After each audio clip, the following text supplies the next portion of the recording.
За 4 денари се планира покачување на цената на дизел горивото од јули па до нова година. Ова покачување треба да обезбеди 25 милиони евра наменети за така наречените еколошки фондови, предвидени со агендата на Европската унија, објасни министерот за финансии Фатмир Бесими.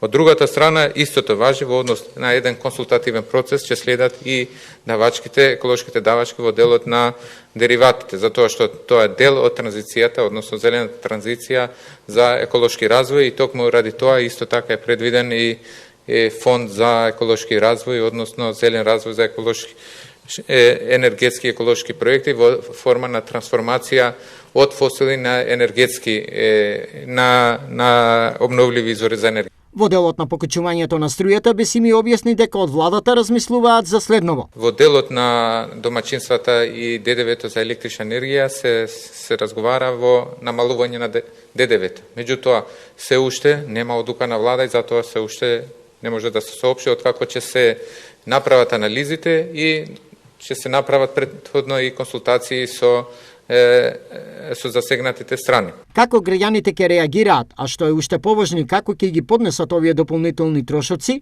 е крајно неизвестно, но дека зад досегашните услуги ќе треба да се плати повеќе, бидејќи дилеми без малку нема.